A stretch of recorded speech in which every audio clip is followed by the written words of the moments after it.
We're recording. Hello, it's Hi, Heidi. How are you, Heidi? I'm good. How are you? I'm doing okay. I'm actually coming to you, and it will all become clear in a little bit, but I'm coming to you from my husband's office, or it will be clear to our viewership why I'm coming to you from my husband's office this evening, because you are coming to us from about a 13-hour time differential, and you are in the Philippines, correct? I am, and I have to tell you the traditional Filipino greeting, which is mabuhay. And so they say mabuhay, and it's kind of similar to saying aloha if you were in Hawaii. I think we're familiar with that. And they always cross their hand over their chest, over their heart when they say it. And it's lovely. I mean, everywhere you go, people tell you that. It's very nice. They're very kind people. Yeah, so Heidi's hand was over her heart, and as you described to me earlier, you said that there's a lot of eye contact, and it's a very welcoming, very kind community that you've been in. And so you are actually in. Hold on a second. I'm Okay. silly because I'm so excited about this topic that I forgot. I am Megan Holmes. I am coming to you from St. Louis, Missouri, actually in my home today. I am one half of the Pointing It Out podcast duo. My pal Melissa MacLeod, who owns the Wool and the Floss in Grosse Pointe, Michigan, and I started this podcast a couple of years ago. If you're just joining us for the first time, thank you for being here. If you're a longtime listener slash viewer, thank you, thank you, thank you. And I am delighted to have Heidi Henrichs, who has multiple hats. And, honestly, I've started to kind of do multiple hats too. But let's go through yours, Heidi. So you own Chapparal, local Mhm. needlepoint store. Go ahead. In Dallas, Texas. And I've owned the shop. I bought the shop 3 years ago. It's a 60-year-old store. And I am the fourth group. It started off with a group of owners initially, and I'm proud to be the fourth owner of it. And it started in Houston. We moved it to Dallas almost 2 years ago. And at about a little over a year ago, at the same time, we launched a wholesale line called NDLPT Designs, and we started with our initial designer, Kay Irby, who I love and call friend. And kind of like you with Gingham Stitchery, we've It's true. taken on new artists and it's growing and we're thrilled. And, Megan, when I bought the shop, I always knew I wanted to start a wholesale line. So that was always kind of part of the picture. And, but I'm a little bit of a, fly by the seat of my pants, kind of figure it out as we go along. But I had no intentions of starting a painting service.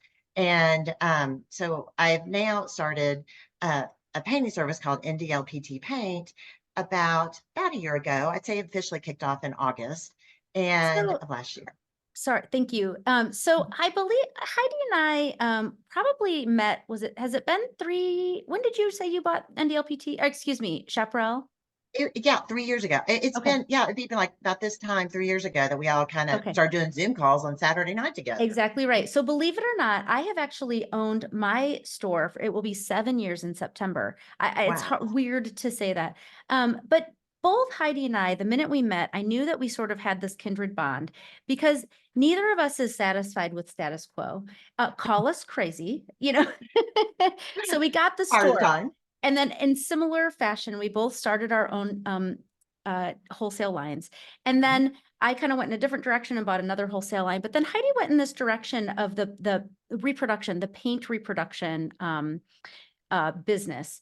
And so what I want to say to preface this podcast is that neither one of us fashion ourselves or declare ourselves to be the be all end all knowledge of the industry. There are people that I think of like Meredith Willett and Don Lynch and these industry leaders, Tony Randall of Whimsy and Grace, and I can go on and on, Melissa Shirley, Susan Roberts, I go on and on and on, who have been doing this for so much longer than we have. I mean, Right. decades longer than we have.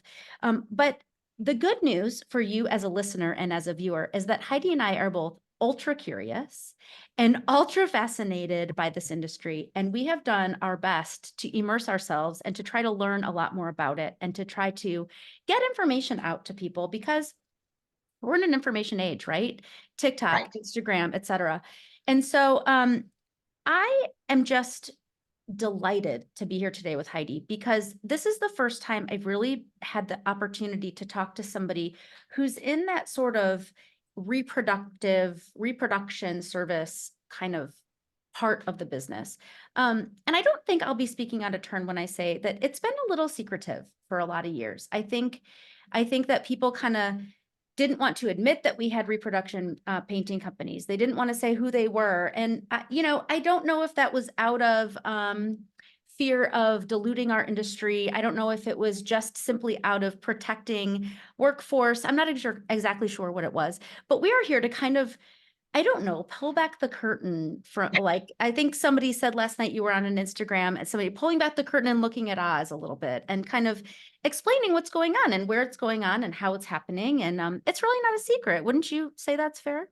I completely agree, 100% agree. And so, and the Filipino people and our painters here, they're thrilled that we're over here educating people about it.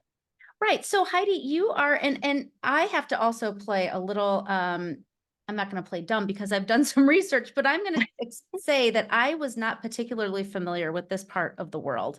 But I did some research and I looked at a map. And for those of you who have not, so Heidi is in the Philippines. So the Filipino islands, is that a fair description? There's over 7,000 islands in the Philippines. And so you're in a place called Bayou. Is that right? Right. Mm-hmm. Okay. Correct. Is Bayou an island? Is Bayou a city? Is Bayou, what is it? Bayou's a city. Okay. And so they have, I would call it like the main island of the Philippines, which is where Manila is. And I think most people are familiar with Manila. And we flew into Manila. And then from Manila, we spent a couple days in Manila, and then we took a car service. Initially, we thought we'd fly, but you fly and you're still 2 hours away from Bayou. So that we were told by friends who are dual citizen Filipinos, Americans, and they said, just do a car service. And so a car service drove us 3.5, 4 hours up into the mountains, which is north of Manila, and beautiful. As we're driving, the countryside is beautiful. And we arrived up in the mountains. We're at about 5,000 square feet. I don't remember, it said it in meters. I had to convert it. So I'm not getting migraine headache. So we're not that high. You're not 5,000 square feet. You're 5,000 miles altitude. Thank you. Exactly. You're tired too, because let's just say this. So how long was the flight, Heidi? So you flew from Houston to where? To the West Coast? Actually, we went Dallas to San Francisco. Oh, okay. And then SFL, we went from San Francisco to Manila, and that was about a 15-hour flight. So 15-hour flight, 13-hour time change. I'm not going to do all that math, but we're going to give you a whole lot of grace on your slips of the tongue here, because Thank you. I totally get it. I just did a quick trip to Seattle and I was enough screwed up with 2 hours time change. But anyhow, so you are in the mountains, altitude, and you're feeling pretty good. The air's not too thin. You're doing all right. Yeah. And it's cooler. It's cooler than Manila. So you're saying, so you're up in the mountains. And so talk to us about, what does the city look like? So you enter Bayou, and you're going up kind of mountainside. Does it feel at all like Denver? Does it feel at all like, do you have any analogy for me? Yeah. So you're like, if you're driving in the mountains, if you're leaving Denver and you're going up, I mean, if you're going as far as Aspen, or just driving up in the mountains, and it's kind of, the roads are now way wider than what they used to be. But as a kid in a woody wagon, we used to go to Colorado, and it was more just like 2-lane road, and it's switchbacks. You're just kind of doing the switchbacks. And we were, we got into the switchback area portion of it. One of the big, we'll do some posts when we recap the whole trip on social media, but there's this huge lion that is actually, it's part of Lions International, which, does the glasses for kids. And it is this lion that is like 4 stories tall, and you get out and take a picture, and it's all the tourists. And I think what surprised me so far is there really are not American tourists. We are the only, we're the only Americans we have really seen this whole entire trip, not just up here, but pretty much in Manila as well. I know there's Americans in Manila, but for sure. But you're saying it doesn't feel touristy. So it doesn't feel like there's a lot of people with cameras taking. Do you think that's because it's just a little difficult to get to? Or do you think, it sounds like it's an appealing climate. Yeah, I think where there are probably more tourists is if we go into the islands where you're at the beach, and the beautiful white beaches and the beautiful blue water. And so I think there's a business area of Manila, and so the business minded people are there, the finances, that sort of thing. Got you. Like the government, the main government Right. operating systems and things. So you're in a place where tourism is not the main, what's the word I'm looking for? It's not, I wouldn't say it's the main economic factor up here in Bayou, but it is a portion of it where we're Okay. staying about 15 minutes away from where the studio is. I keep Okay. wanting to call it the shop, but they refer to it as a studio because of course it's a painting studio, which For makes sure. sense. Um, but we're about 15 minutes away in an area called the John Hay, they call it John Hay, not compound, but the John Hay area. And John Hay was some American that they named this American Army base after during World War II. And Okay. so it was a hub. It's beautiful. And it's in the mountains. And there's also everything you equate to doing in the Rocky Mountains in the US or any mountains in the US. They kind of have that going on there. Got it. And we went to dinner last night. And I told my paint manager, I said, I feel like I'm in Dirty Dancing. It was like this big open area. And while it didn't have a show or anything, it just, with the families and them coming out, it was so funny. It was such a deja vu. I said, I feel like we're just walking into Dirty Dancing here, except it's all Filipino people. And Um, I don't know if the paint manager is a man or a woman, but it's a woman. so did she know what Dirty Dancing was? I guess first of all, because that's a Okay, very so that's funny. She's younger and she does not watch movies, and so it's my personal mission to educate her on movies. So she's like, I've never seen Dirty Dancing, which of course I'm appalled at, and it's kind of a yeah, it's running one of the joke. best. So let's talk a little bit about, if you don't mind, and anytime I'm asking questions that are out of turn, you can just shut me down because I'm just curious. Okay. So let's talk a little bit about the structure of the business before we get into what they actually do in the business. Is Okay. that okay with you? Yeah. So you found an opportunity. It sounds like it was a little lucky, a little Serendipitous. circumstantial, Yes. serendipitous, all the words. You found a contact, and you sort of took not take advantage, but you went ahead and like took a leap into being an investor in this particular business. Is that fair to say? Yeah, and I think it was more of anything. Initially, I just wanted someone who could paint my wholesale line. So And first it so was I'm a like, curiosity, and yeah, second it was, wait a minute, I now have a wholesale line, so how do I cut out the middleman? Because you come from a background of corporate America, and right. so I'm a you're always CPA trying to by get to the trade. Okay. Yep. So go ahead. And so I thought, I started, I have friends who are Filipino American dual citizens in Dallas. And so I just started asking questions. I'm like, do you know anybody? And,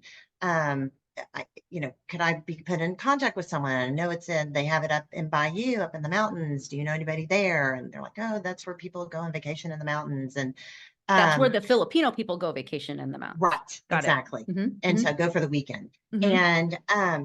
And so I'm kind of a believer in you put something out there, it'll eventually come back to you. Mm-hmm. And so I just kind of started putting out feelers and through good old social media, got a contact from here. And it was actually, it's my now partner. I have two partners here, or there's two owners of the company here. Mm-hmm. And they said he actually wanted me to distribute his paintings, his designs. And I was like, So his needlepoint paintings or his mhm, okay, his okay. needlepoint painting. So his Mm-hmm. canvases. So just like Mm-hmm. any other designer, just like Sure, Angie or Chrissy for you. sure. And so I said, sure, I would love to distribute Let's your talk. items. Sure. And by the way, do you paint? And so he was like, yes. And so, that started the whole conversation. And it was a little bit, I think I have a little bit of my father's blood in me. My father's an entrepreneur, been self-employed for a million years. And for somebody that I have only talked on WhatsApp with, and through social media. And next thing you know, I'm like, well, why don't I send you some money? Why don't I loan you some money, some like seed angel, I'm kind of angel funding, and let's start a business here. And so it, And it he was a little said, bit of, oh, it okay. was a little bit of like, I have a good feeling about this, but That's like saying to my daughter, hey, do you want $20 to go to the candy store? And she's like, yeah, I do. like, The return on investment is a little different because then she's wild and crazy and running around the backyard, but Sure. Like when you offer someone an opportunity like that, I mean, that's delightful. Yeah, and it was, I guess I should back up a few steps, is I knew I was setting up a business. So in my prior career, I was in oil and gas. I was in actually a printing company, which was my dad's company. I worked there for years in public accounting. So I was well versed in having, an American-based company, and then you also have other Mm. subsidiaries that are located offshore, in other So a countries. foreign And partner. Hmm. foreign partner. And Hmm. that's usually you set up that you, as a US based company, set up a foreign entity that you 100% own. And I initially kind of went down that path of like, well, we could do this. And then when I really started thinking about it, is I wanted to structure this so that number one, my Filipino partners would be profiting from this, not just from their fair wages that we pay them, but also from the profits of the company.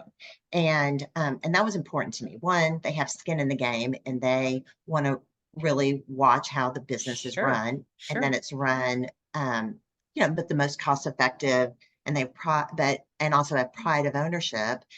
So they have some skin in the game, so to Hmm. speak. Hmm. But it was also important to me that that they profit from this, as well as me as the paint service on the US side of Well, as a things. business owner and also as the person who's boots on the ground in the US, I mean, you're doing a lot of work too. And I know that from personal experience. But we can get to that in a minute. So, Mhm. so I just want to, I'm like kind of just trying to brass tacks this a little bit so that Okay. everyone can understand. So you got this contact. He said, wait, I want you to try to distribute me. And you said, wait, why don't I try to help you get this going so that maybe you can paint your own designs in a fashion that is, uh, I don't know how to say it, like a lucrative business opportunity. Right. Um, And a win-win for everybody. correct. And so you invested some seed money. You just took a risk that this Right. person that legitimately, and a risk. I mean, I feel like we've all been kind of bamboozled by some cyberbullies and some garbage that's going on in the internet, on the internet or in Instagram or whatever it is. But you Mhm. had a little bit more knowledge of who this was and how, and because of your US connections, et cetera. And so you said, let's do this. And so then did you just sort of like wire some money and say, well, I hope they're going to do this? It was a little bit of, well, here we go. I mean, we put together a business plan. What is it? What are startup costs going to be? What is this Sure. going to entail? And then essentially I funded it. Got you. And so, but I'm not the owner of this paint service that is sitting here. Now, I do have an exclusive agreement with them that they Ah, just paint for us. And so, and it's, I think they're very appreciative of that they were able to do this, because I don't think it would have been possible for them to go get funding mhm. from traditional funding from a bank. And like I said, it was important to me that they profit from this and not just the big fat American, so to speak, or the only Sure, ones who sure, are sure. making money on this. So you give them a few designs from NDLPT Mhm. design group. Um, you were satisfied with the product, I'm guessing. Right, right. And then how does it go from there? Because I feel very, very lucky to have known you as a friend and as an industry partner, because very quickly after you said, I kind of have the secret. And I was like, what's the secret? And So, I hate to say it's a secret, but there is a competitive advantage in diversifying reproduction when you're a mhm, wholesaler, simply because of the timelines. So we know we have friends well, frankly, let me back up. I have 2 wholesale distributorships now, and I think among right. us, we use at least 5 different painters, a couple in the Philippines, one in Haiti. There's some in Shanghai. I mean, they're all over the place. But when you say new and need business, I'm like, Yeah. my ears are perking up like bing, bing. Okay, let's get some designs going here. And so I'm sorry. So I'm kind of going down a rabbit hole, but my point is that this doesn't paint reproduction services don't just pop up every day. Right, right, exactly, exactly. And so I wanted to be able to, one, create a product. Obviously, the end product of the painted canvas has to be of top-notch quality. Mhm. And so we had to, I had them paint our thing so I could kind of rest easy. I have to admit, I was a little bit, I was joking with our partner earlier. I said, I remember June of last year, I'm like, can you just paint one thing and send me a picture so I can So I see? can see it. Like, Do is you this a really know how to joke? Is this paint? for real? Yeah, yeah, yeah. And so this is the first time you've really seen the whites of the eyes of any of the people that you were investing with and that you were essentially Right, helping to get a job, right? I mean, right. any of these people. So I think we've so you have sort of a management level group, so investor group, and then let's talk about how I've got so many questions and I'm just Yeah, trying to figure out how to parse it all down. There's this sort of master painter person who reached out to you, and then you've got another partner who you said believe was a woman. So you've got both a right. man and a woman who are sort of at that investor level. Is that right? Correct, correct. So S- they wear, they're kind of like you and I. They wear every hat. I Well, mean, that's what I was going to ask. So what is their day-to-day task? Are they recruiting? Are they actually doing the painting? They're obviously checking emails and getting the workflow going and all of that kind of stuff. Am I right about that? so yeah, yeah, you are. And so they're 50/50 partners in the business. And they both are expert painters. They can sketch, they can do the master do the master files. We'll kind of go over the process in a little bit, but every Sure. step of the process they know how to do and are very, very good at it. I may have yesterday called in a favor for a new design I wanted and said, can I have it? And it was kind of a joke of, he said, let's time and see how long it takes me to paint the master. And Oh, 13 minutes later, stop. my master came out. It was two colors, so it wasn't hugely complicated, but Isn't that neat to yeah, see? it is. I guess my other question is, and I hope that this is not inappropriate, just shut me down if it is, but so I'm assuming that a person like your partners have gotten experience because they knew about needlepoint, because they Yeah. knew And there was so other, were they at other painting they reproduction were. services They before were that? prior painting services, and then were kind of they were on their own doing not so much painting. Typically, was doing some designing, but they do lots of things. Like they know computer and art. I mean, they're artists, so anything think of that's affiliated with art. Like I found out this morning on the we're driving to to the studio this morning, and it turns out that he also does video edits, which was I was like, of course you do. You know how to do, you know how to work Photoshop, so that kind of makes sense that you could do that. And he's done a side hustle with that as well. So it's all art. I mean, at the end of the day, this is all an Right. art. And so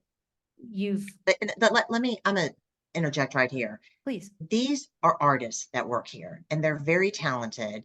And in no way, shape, or form could I do what they do. I mean, there Sure. is just absolutely, I mean, I can stitch all day long and give you stitches, but I cannot paint. And I'm very much in awe of them because they're very, very talented at And what when they you do. say them, you mean all of the individuals who are working in the studio. Mhm, So it's not just mhm. the master painters, it's not just the, or not, just is the wrong word, but so it's every person who's in the building working on needlepoint canvas reproduction are all artists. So in other words, Correct. these partners of yours are not just walking down the street grabbing any person to train. I mean, this has to be a person who has an eye for detail. They are either an artist or some kind of a craftsman themselves. Is that fair? Correct. Correct. And I think it's somewhat teachable if you have a basic interest in art. And so, like I said, I could be here for the next 10 years and they would never send my stuff Oh, out and let's be ultimately. honest, like I don't even have the patience for it. I barely have the Right. patience to stitch. And so yes, I think it takes, and I think it's fair to say too that like, so we think of, and we think of third world manufacturing, I think sometimes. Hmm. And we think of these people who are just sitting in front of a thing and just regurgitating and regurgitating. And that's not what's happening here. This is an art, it's a craft. And yeah, so it's a more special job. And so do people in the community know about this work, or sort of how is there just sort of a network, and so somebody says to their friend, like for me, like I'm like, hey, because not everybody that I know wants to needlepoint, or would I even Right. suggest that they should, right? So I have a friend who I'm like, you have no patience, you don't have any interest in handcraft, like I'm never going to try to teach you to stitch. But then you meet somebody who's has patience and they have an eye for color and maybe they've done some stitching before. So maybe is that, I mean, am I on the right track here? Are they sort of Yes, grabbing a friend or a neighbor or a cousin or whoever? exactly, exactly. And so we have, maybe jumping the gun here a little bit, but essentially we've got two kind of workers here. We have full-time employees who are, here work kind of just normal 9 to 5, 8 to 5 job, like you would think. And then we have others that are called piece workers. And And it's the day of PEICE, correct? Not PIECE. Yeah, exactly. PEAC. Okay, That's okay. funny. And so the piece workers are paid by the piece. So if they paint 10 canvases, there's a rate that's agreed upon that they're going to be paid, and they're paid that. And it depends on the design and the size of the canvas that they're Sure. painting. And the beauty of that is we have space that they can come up here and paint at the studio if they want to use. Like right behind me is one of the desks, and you see the light up there The and it shines light. down. So Yeah. it's and we've got these all over the studio. And then they have or they can go home and they can paint at their home. And kind of think of COVID, everybody went home and worked. It's kind of Yeah. the same concept where they can paint on their own free time. They can put their kids to bed, paint when they have time on kind of their own time schedule. And so for some of them, they're full-time piece workers and this is their only source of income. And some they're subsidized and they work elsewhere. That's awesome. So it's cool. So, and we, kind of, it works best at, kind of having a combination of both of those type of painters, so to speak. And the one difference between the piece workers is the piece workers are only painting canvases, and there's many steps that occur prior to painting, and So the piece workers don't do that. So let's dig into that piece work. Okay. Is that cool? So Yeah. what I know from my end, and I'll be honest, I have hired and I work with some very, very talented, smart women. And so I don't get into the weeds. So I'm going to kind of fumble through what I think the pieces are. If Lauren were here, which I know you had a kind of a quick live with Lauren Yeah. and Angie yesterday on Instagram, which is very fascinating. I'm dying. I'm like wanting to be part of that live. I was so excited about it. But Lauren understands the day to day. So one of our artists who we have Mhm. a licensing agreement with comes to us and says, I have this new design. So one of two things happens. Either they've painted a master, their paint master, so their very Mhm. first one on a piece of canvas, or they've charted it on one of the design software programs Programs. and Mhm. they've created that design. So one or the other of those things happens in my world. And then Right. Lauren works with one of your employees over at NDLPT, or are we calling it Paint. NDLPT.co? Are we Paint? Okay, NDLPT sorry, Paint. Yeah. sorry. Um, and so we somehow communicate that to you. Is it in hand or is it electronically? Or So both? it's electronically. So what happens now, and this is just months old. So um, when we initially, when we started doing business with you, Megan, this was all, you know, you were so gracious. We're so happy that you wanted to paint with us. And it was all over email. But we were in the process of developing a website. So what Lauren does now is she goes onto the Oh. website and she enters in, design ABC, and she puts a storefront, let's say one of Angie's storefronts. We were talking about that on Instagram yesterday. And so she will actually upload the file, And or she'll it's a say, JPEG or it's a it's right, okay. right, exactly. And then she'll put in the information about it. Like, is it on 13 mesh? Is it on 18 mesh? What does she want the perimeter on the outside to be? The edges, what the SKU number is, what the size is. And then that gets uploaded and we get that on, our back end. And essentially what happens is we go in and look at it and decide how much it's going to cost. And then, and once we quote it, we create an item and put it in the gingham stitchery store, so to speak, that only Lauren has access to. And so then Lauren knows, hey, it's up, and she can look at the pricing. And if she's okay with the pricing, she then says, okay, and she places an order. She doesn't pay for it, but she places an order and says, hey, I want 100 of these storefronts. And Mhm. so then we say, great. And that's when we know, okay, we're moving forward with this. And then we send the artwork either electronically if it's an electronic file, or if it's a master, what will happen is Lauren will overnight it to us, and then we overnight it or send it FedEx to the Philippines here, and they have it. And then, okay, now I can start show and tell. Oh, I'm excited. So, Yes. So we're gonna have to be careful for those people who are listening to us on our audio platforms. I'm gonna do my best to describe what Heidi's gonna show, but if you're watching us here on YouTube, you'll be able to see what she's talking about. So go yeah, ahead, yeah. please, please. So then what happens is And I have to get my really glasses the back on. first step is we're going to, yeah, get your glasses on, is we will need to cut the canvases. So I have stacks here. Let's see, this is one of Chrissy's designs. So I have Okay. here a stack of cut canvases ready to be produced, and they are blank. And it's got a nice little tag here that has printed out, just a system generated tag that has the SKU number and what have you. It doesn't have the description. It kind of makes me laugh that we don't have. Oh no, it does. Santa on tractor. So I'm holding up a blank canvas that eventually Santa on tractor is going to land on here. Let's see, and so it's going to be 25 of them. So there that are is the first 25 blank canvases in that little pack there. right. In the stack in my hand, I've got 25. Or is it 26? Because do we need a master? Oh, you know what? Well, isn't that a good question? One that I don't have the answer to. Putting you on the spot. I'm sorry, but I'm just curious. I told you I'm going to dig into the weeds here. I'm I curious. know. If I'm being honest, I would think 26. I would imagine there's 26, but we can report back on that later. Okay. And I've got sorry. I've got, what else have I got here? I've got Lily of the Valley. Who is this for? This is another one of Chrissy's. This is her Lily of the Valley, kind of like clutch size. And then I think this is a storefront. What is this? Oh, this is soon Champagne storefront. We're kind of precursoring. We're debuting designs without debuting designs. So those of you listening, is there a person whose job is this to just cut, literally to cut canvas? Yes. Okay. So you think like initially, I remember we were sitting over in the US thinking about what the process is, and we think it just magically appears and they're cut. But of course, this is a process. And if you've ever cut canvas, which I know you have, Megan, it's not easy. It is not easy. Ditch. Yeah. And well, and they, scissors. it was so funny. They were in here, they were cutting canvases 2 days ago. I mean, they do it every day, but I was watching them, and literally they unroll and they have someone holding it at one end so it kind of stays taut. Kind of think of like fabric when you go to Hancock's or something. Yes. And then the other person is cutting it with their scissors.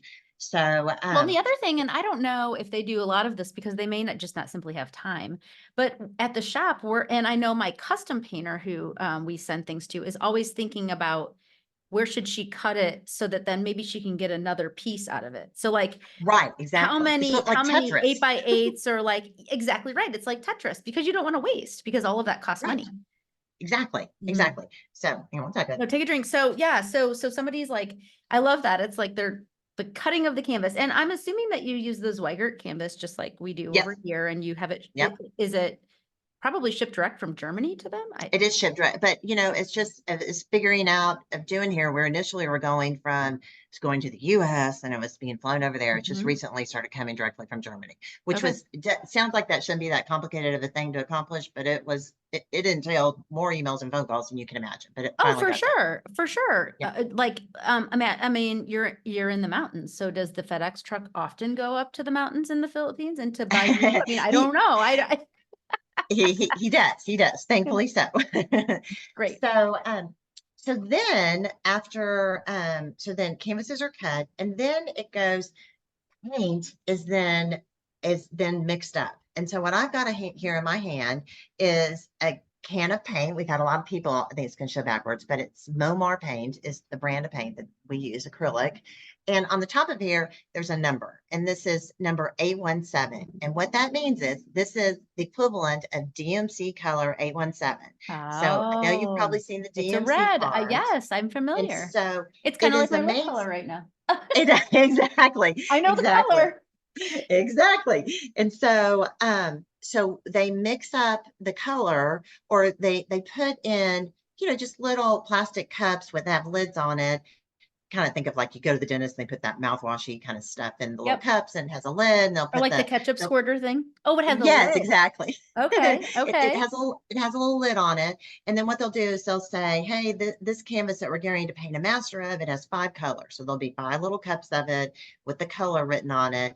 And so those from the paint mixer, so there's a person that's all they do is mix paint all day long, which is like it's it's like watching somebody cook. You know, it just can be mesmerizing with how they're 100%. I mixing mean, it all this reminds together. me of, did you see when I went to Rainbow Gallery and it's like, there Yes, was this whole I was wall of there. color. Yes, I'm so sorry. Yes, yes, yes. I'm so sorry. Yeah. Anyway, and I was like, this is like you're like a cook and you're like grabbing all the recipes to spin Exactly. the SL01 and the SLO or SL25 or whatever it is. Like it takes Right, different right. colors to get your formula. So it's almost like recipes that they're using to create the paint. It So, is, and what I but love is that it's all based on DMC too. Like DMC yeah, feels kind of like the basis of our industry. And it I'm is. gonna say something that Give maybe us I a shouldn't rent. say, but like DMC gets a bad rap because of the cotton. Everyone's like, oh, I don't want to stitch in pearl cotton, but pearl cotton and floss are like, I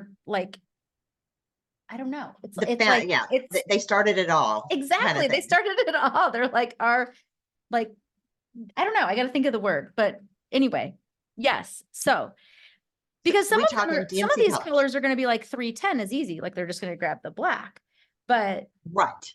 you know, Right, exactly. B5200, I hope is their white, but like, then there's probably got to be a blanc that has just this little tiny bit of yellow in it. And, I mean, this is fascinating. I love this.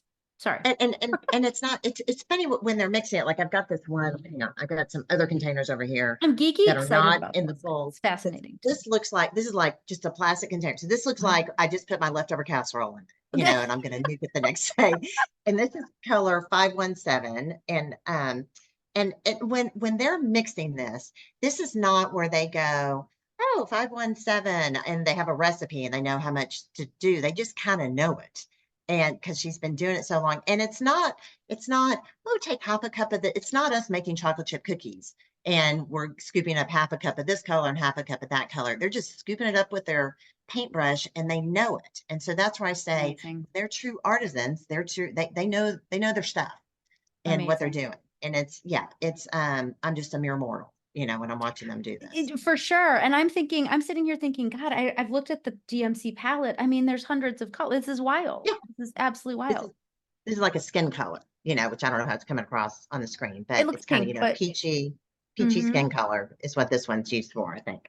So, So what so Heidi's yeah, holding up are these, it almost looks like if you've eaten, like if you've taken off the lid of like a Dole, like peaches or pears or whatever that are yeah, immersed in water and like you've taken the thing off. And so now it's this little plastic cup that they're now putting like saran wrap over top. And right, essentially, I wonder how many ounces that is, but that's a lot of paint for a needlepoint canvas. Like that's going to last a while.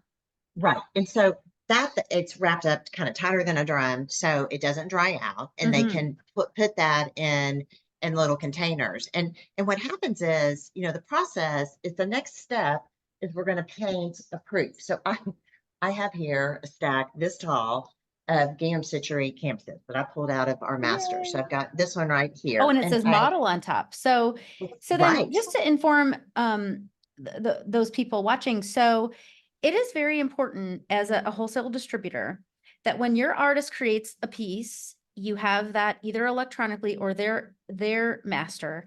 And then we need to have a recreated one that stays there with the Mhm. reproduction company. And then we need to have back in our hands the model. What we use them for, so I'm putting on my Susan Roberts hat. So Yeah, Susan Roberts has design company has over 3,000 SKUs. And when you go to Susan's studio, she's got 3,000 literally organized by number. She calls them her show models. And then the other 3,000 of those are over at the reproduction service. And so and I hope this isn't too much information, but so no, it's just perfect.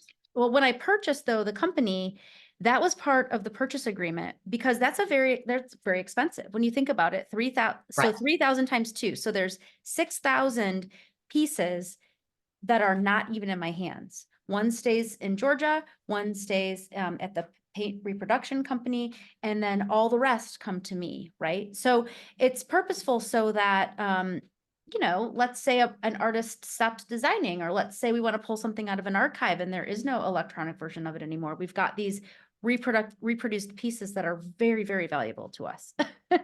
And I know absolutely. exactly how much they are worth because I've purchased them before. You just So anyway, I'm sorry. So go ahead. So this is really important for these people are reproducing assets for us and it's a big correct. deal. Yeah. Correct. So what really happens So you were is, showing, while I was let's ranting, show, while I was going down my rabbit hole of how important the masters are, you pulled out the model and you said, okay, so here's the model. And so you pull that out and you say, we need to have this reproduced. Is that right? right. So let's say on this corn, the first time we painted this, which was a few months ago, and so we initially had to paint the proof. Mhm. And so what they actually do is they sketch it out, which is Like just a using line a drawing, micro sort of, pen, the right? line drawing. So like I Oh, could have look. pulled up the exact corn one, but here's an Uh-huh. example of one. And Mhm. so they will do that. They will just, and it's just makes it easier. So I wouldn't say to paint by numbers by any stretch of the imagination, but it makes it a little bit easier versus just staring at a blank canvas and they start painting. They can And find, so the sketchers like find the center and know, like, to make right, sure it's in the center of the canvas, et cetera. Yeah, that makes a lot of exactly. sense. Mhm. Exactly. So they're going to sketch it first, and then they're going to paint this master. So this gets painted, and then they actually email electronic copy back to us being the paint manager, and then she will then send it to the designer. So, and this, using this example, send it to Lauren and say, please approve or let us know if there's any changes. So, So what I'd say Heidi's holding up, excuse me, I'm oh, sorry, thank Heidi, you. I better remember my audio Yeah, people. thank So what you. Heidi held up first was just a really basic outline sketch. It looked like pencil. My guess is it was micron pen that Mhm. they outlined it in so that it was permanent, but yet acid free. And then the next version that she held up was a fully painted in version of it. So please go ahead. I'm sorry, go ahead. Okay. Yeah, thank you for doing that. And so this is if there's changes like, you know what, we spec this color, but we want to change the color. Okay, great, then we'll change the color. Or if we made a mistake on it and then they say, no, this doesn't look right, then we get it corrected, send another proof, get it approved, and then it goes into the production queue. And so what happens on the back end? So us sitting in the United States, it goes in the production queue, and we just thought it got painted. This is what we were thinking months ago before we kind of got educated on the process. But what happens after that, it goes to sketching. So then what happens is the 25 blank canvases that I held up of, I forget what, the Santa on tractor, the blank canvases here, goes to the sketcher. And the sketcher is then going to sketch all 25 of the Santa on tractors. I'm not holding up Wow. Santa on tractor, I'm holding up the blue ribbon. Yeah, sure. But they will sketch this. And that's what we've been showing that I have been fascinated by is what happens is they'll put the master underneath them. They'll put the blank canvas on top of it. They put a weight on top of it so it stays aligned and doesn't wiggle.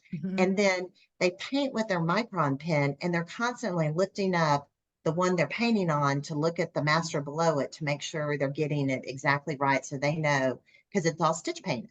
And so to make sure Unbelievable. that they're doing it absolutely perfect. And there's a lot of flipping going on. And it's somewhat, it's just, it's kind of relaxing watching them do it. I You know it mentioned sounds earlier it was weird. mesmerizing, and I think that's right. Yeah. Like it's almost like stitching. It's a repetitive Yes. process.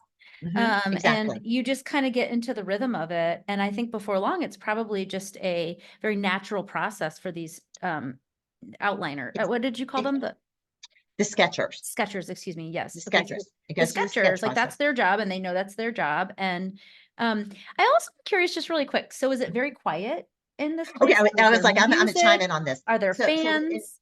yeah. So they're chatting, and it's what our facility is. It used to be a daycare, so there's lots of little rooms where the 2-year-olds are here Oh, and the 5-year-olds are here. So there's a lot of little rooms, and it's pretty much divided up by like we have the sketchers in one room and the painters in the other room and the people doing the proofs in another room for the most part. okay. And so you go in there and they, I don't know how they decide among them, but somebody decides who's putting music on. And Oh, I so feel there like is music oh playing. yeah, we've got music. And so I was laughing yesterday at the one room that I love their music in. It was a little bit flashback to kind of the 80s. And then we moved on to when they put on country music. And so then I had to tell them all about how we choose stuff and all about Texas music because they So were is it listening to American country. music? It's American music. Oh my gosh. Um, So are many of these people speaking both Filipino and English? Correct. Okay. hmm So you're able to Most of them, communicate and just say, hi, I'm Heidi, and it's nice to meet you. right.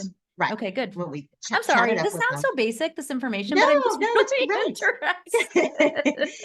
So they've got the music. Well, and actually, there's no music playing right now because I'm like, we don't want it on this recording. So we made them turn off the music. So we're going to And start I'm the also music. like, I'm kind of fascinated. I'm looking behind you. And so just, I know I'm taking us on a detour here for a second. It looks That's really okay. dark behind you, but it's Oh, daytime there. it is daytime, but this is not the outside window. This is the window into another office. Oh, So okay. Okay. this is the owner's office behind us, and then there's a window to my right, and it just looks dark. Okay. But It just looks dark, but it's middle of the day there and people are it's working and middle there's a of lot the day. going on. Yeah, I don't, well, my laptop is still US time, so I'm a little confused as to what time it is here. So I've got 9:30 Central. So you're Oh, probably it's 10:30. I was gonna say like 10:30 a.m. Right, in the morning. And I'm So 9:30 p.m. Central. But so then really fast, like on any given day, so you're saying they're all split up into rooms just because of the mhm. nature of the building, but like approximately how many people are working? Like they come in around 9, like a normal like Yeah, 9 to they 5 come in between like situation? 8 and 9-ish.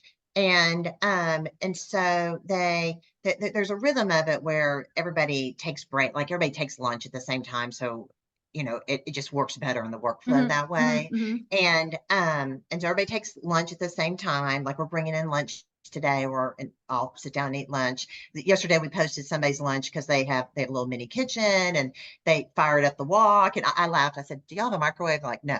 And so Because the no walk is microwave. like essentially kind of their So reheating last right, evening's dinner or right. something. So they Okay. heated everything up and threw in an egg, and of course, I had to video that, Yum. which has nothing to do with Needlepoint, but I'm kind of mesmerized by the whole thing. For And sure. The cultural differences are amazing. Yeah. yeah, yeah. And so yeah, I mean, it's a very jovial, happy workplace where people are interacting and laughing and joking. It's like being at the shop, at our Okay. shops. Okay. So So I went down the detour and I'm going to try to bring us back to the original okay, path. So we did the sketch, we did the did the paint sketch, master. right? The paint master was approved by the The distributor or the person designer. who, Mhm. the distributor slash the The designer in distributor, our right. case. So Mhm. probably Lauren goes and says, "Hey, Chrissy, does this corn look good?" And she's like, "Yeah, it looks great." Then we go, we never see the sketch because that doesn't mean a whole lot to us. To us, we Right, want to right. You see don't the fully painted, and I mean, let's be honest, Heidi, sometimes there's like a little differential in color and we'll go, there's not enough, right. like the artist will look and say, I don't love that because you can't see the highlight on the corn, or I mean, I'm making that up, but you know what I'm saying? Yeah, So yeah. and so then we communicate that back to you and then or your team, and then that team of people communicates that probably back to the painter, and hopefully they aren't Correct. like, oh, you jerks. No, Hopefully they're no, like, no, no, oh no, no. shoot, we must have missed something in translation, and then they go back and they remix some paint or they use a different color or whatever to make it work. Because Yeah, yeah. this is also the opportunity to say, I'm sorry, again, a detour. That some of the programs that the American designers are using don't calculate exactly to DMC colors.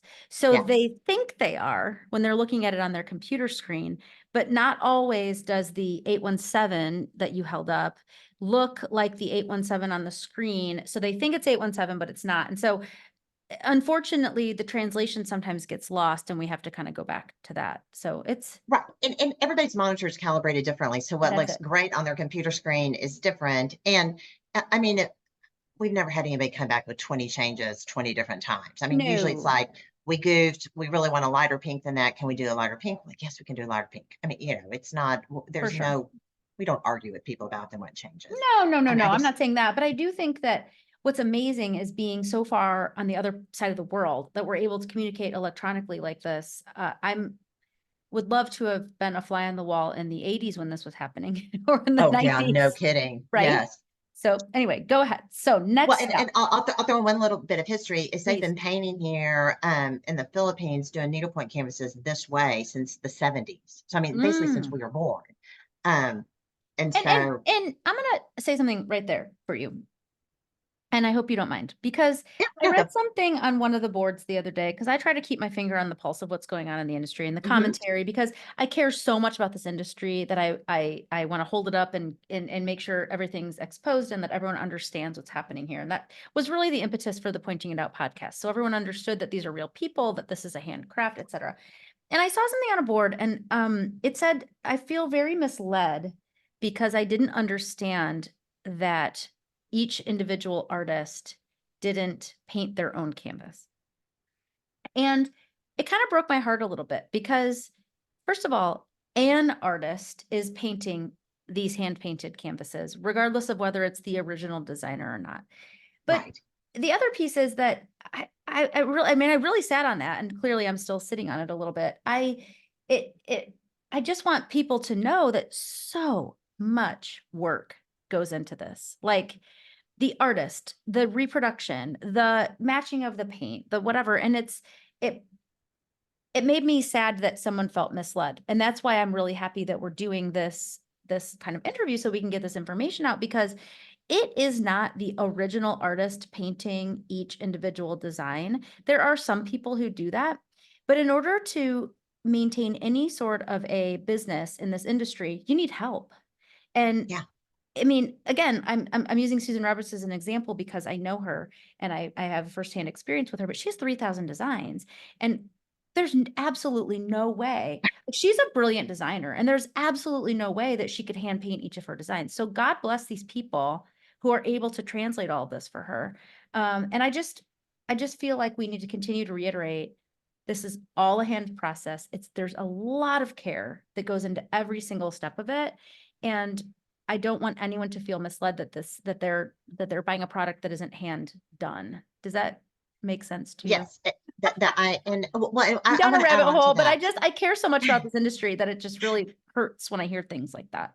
I know, I agree. I kind of felt the same way when I read some of the comments too. And so in no way is this a sweatshop. In no way are these people not only not, they're paid more than minimum wage. They're paid what would be considered fair wages, and which is above minimum wage, Mhm, and treated fairly. That it's not a sweatshop. They're not chained to their desk. They each have, I mean, this desk behind me is very large, and they each have one of those with good lighting. Nobody's eyes are being ruined as a mhm, result of mhm, working here. mhm. And so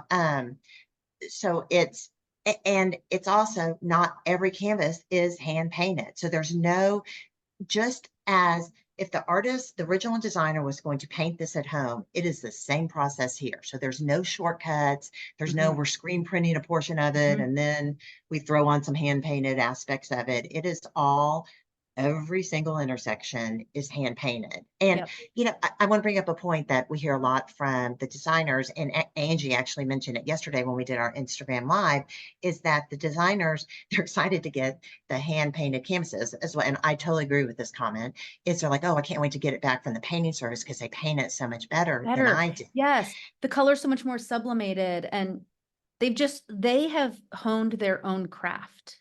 The Yes. designer has a Yes. craft, and these painters, the sketchers have honed their craft. The cutters have honed their craft. It's fascinating to me, and I love it. I love every It piece. is. And what I noticed yesterday, and I have not, I need to talk to them about it more, but I've had from some designers who are like, take a picture. I want to see what kind of paint they use. And because it's so much better than ours. And I think what it is, when I, was joking about that they painted this canvas and it took 13 minutes to paint it. So it is basically, it's just, it has two letters on it and a background. No, no stripes, no nothing. No, it's pretty simple. Mhm, And when they were painting, they painted the background first and then went in and filled the letters. The letters were red and the background was pink. mhm, And so they were doing the lighter colors first, kind of like how I stitch. mhm, And when mhm. they were doing it, I'm watching them and I'm like, okay, why aren't we moving on to the red part? It seems like it's covered. But what it is, I think the reason it looks better, why we're liking it and what they're doing differently than what most designers are doing when they're designing it back home, is they're saturating it more. They're using, I mean, it is fully covered and they Well, can I also tell if it's saw not fully this covered. flipping thing you were talking about, because Hmm. I was like totally intensely watching the thing that you posted yesterday, and maybe as a on Pointing It Out podcast, maybe we can put a little bit of a reel or something together, hopefully from you, that Yeah. kind of gives some of the pieces of this process. But somebody said, why do they keep flipping? And I think the sketchers were flipping so that they could see if it was lined up. But I almost wondered if the painters were flipping as a drying process, because they're like, because like you'll even Susan. So Susan, again, I hate to keep bringing this up and beating the dead horse, but Susan Roberts, who I think is an icon in our industry, I've We all watched do her her. paint. Yeah, and she'll blow. Like sometimes there's a They little do too much blow. paint in the holes, and she's blowing through to keep the holes clean, but also that's drying the paint. And Yes. another layer is gonna immerse that a little bit even more. And I feel like a dummy even talking about this because I am not a painter. Right. This is all observation. I am like a We're fake the in blind this leading the world. blind. But yeah. But anyway, yeah. So I'm sorry. Go ahead. So you were saying No, that no. the painters are in the saturation, and you were on the red. Right. And so when I'm watching him do this, which took 13 minutes, which I cannot tell you how fast that is, even if a fairly simplistic design, that Wow. is still pretty unbelievable. And I'm like, oh, we're done. And he's like, no, he's going back and doing more on it. Oh. And so there is that he's just, they definitely make sure that it's fully coated. And so I was just mesmerized at how many almost kind of like coats they were putting on. And And that they can and so see, like they yes, know when they see differently than we do, I and think. they feel that the quality it's like ready. Okay, now it's ready, Um, Exactly.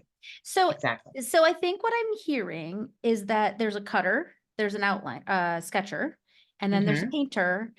Is there like a quality control, or is that like it? Yes.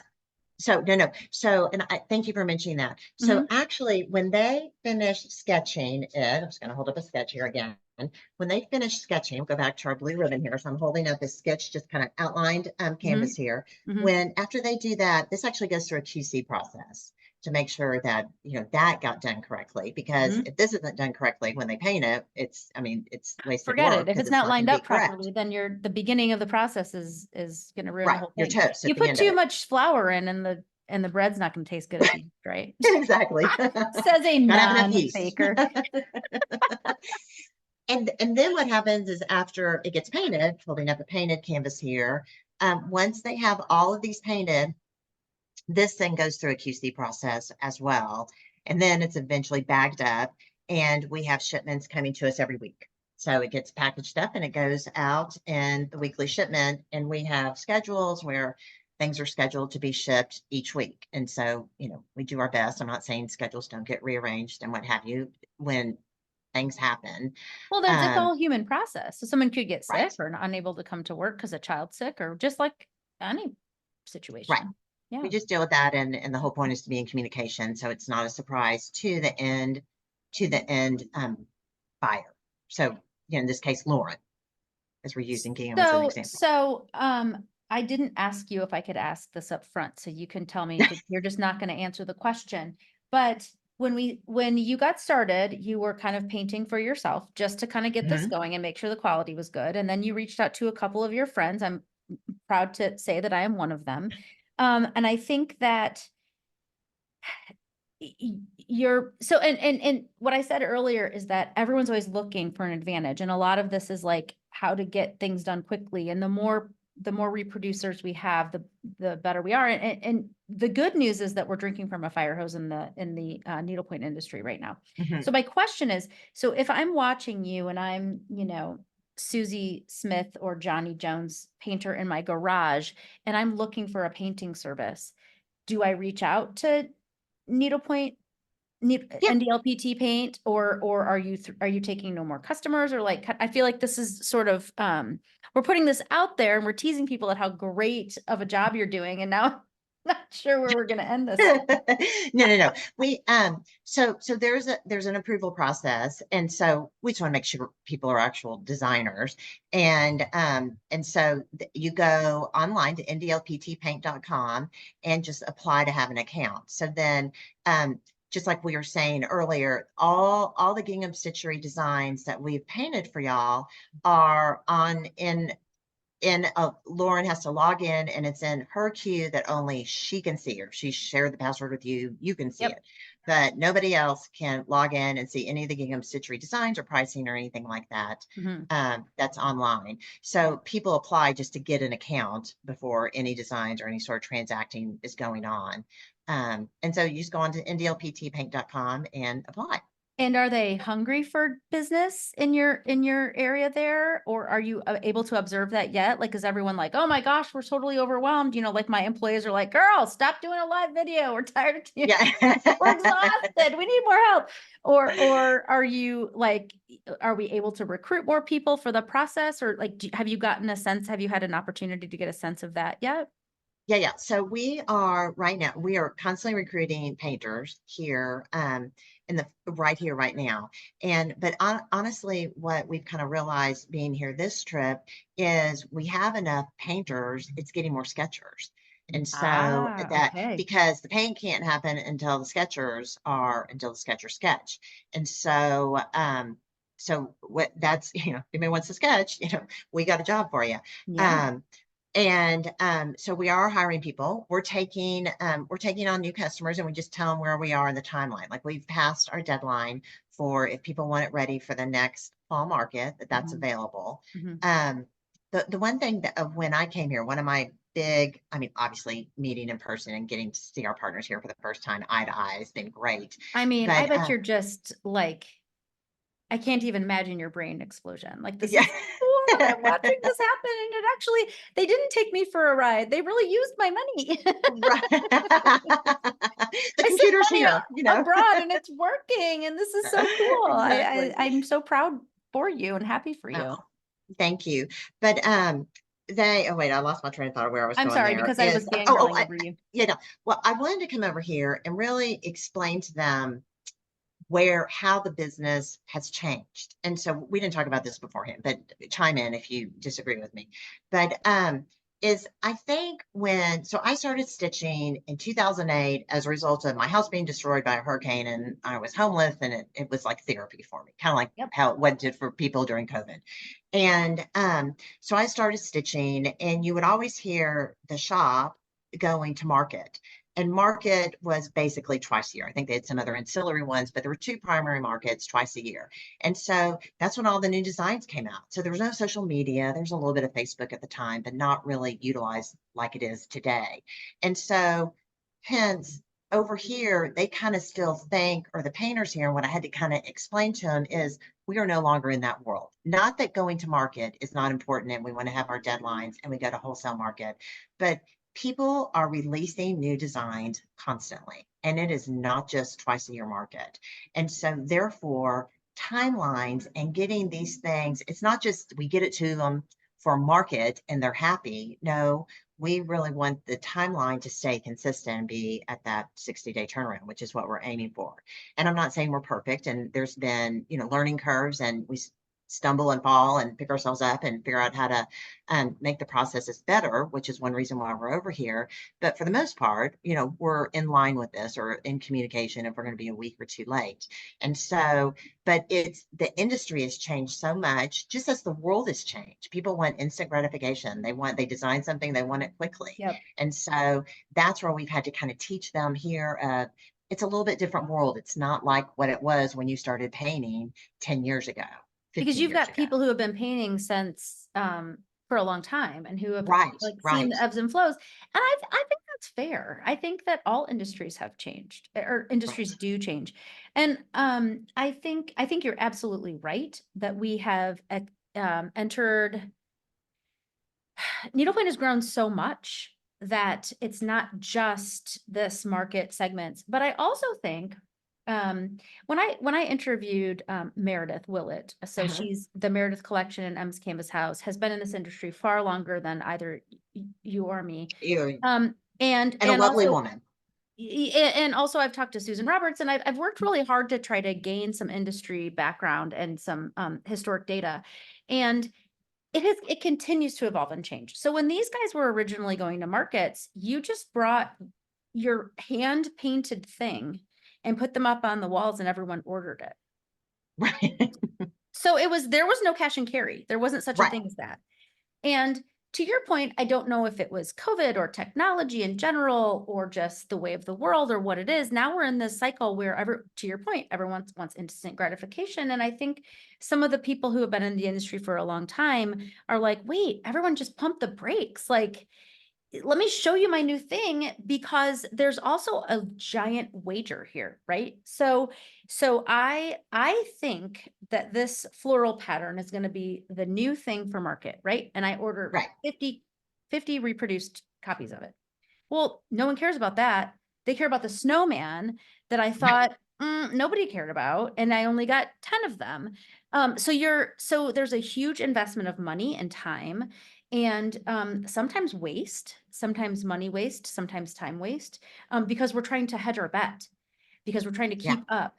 And I think it's just a product of us being in a hand painted, hand done industry that we can't, we can't punch things out of a machine. So I guess what I'm trying to say is that you're absolutely right. The industry has changed, and the only way that we can evolve with it is to try to take some risks.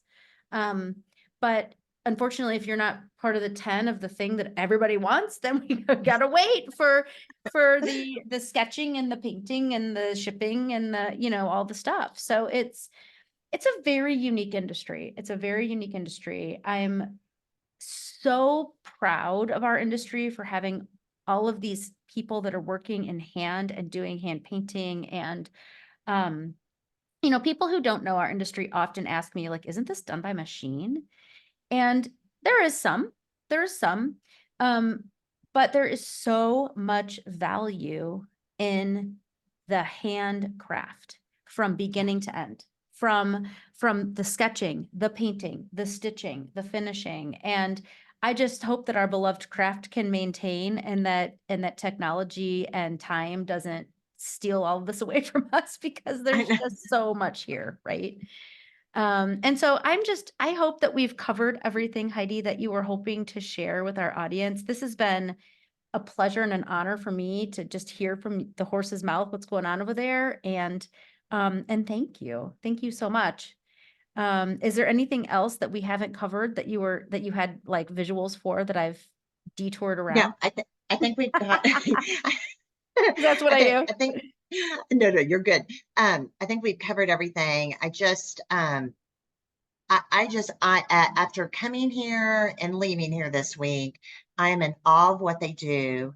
I'm honored that we represent them in the US, and that the Filipino people are a lovely group, and even lovelier is our tiny little business that we have here, and or that they have here, that we work with. And I'm just proud to be a part of it. You should be. You should be. It's amazing. And so my question to you, whether you know it or not, is you started, and I didn't write it down. You started with a greeting. Is it like aloha where you begin and end with the same greeting? Or when you're Yeah, departing, is there a different one? mabuhay. Nope, it's the same one. So say it again. Mabuhay. Mabuhay. Mabuhay. Yeah. Mabuha. So Mabuhay. Mabuha, thank you for joining us. If you have not subscribed to the Pointing It Out podcast, I certainly hope you do. Heidi, thank you for being an ambassador to us. I'm going to say one more time, just because I want to make sure that people understand. This is one business in the Philippines Mhm. that we understand and we know. There are multiple others who work with different leadership, with different rules, with different operational systems. And we're not here to talk about all of them, but I just feel honored that Heidi got her boots on the ground and gave me an opportunity to get some insight into her business. So mabuha, and safe travels, Heidi, okay? Okay, thank you. Bye, friend. Bye.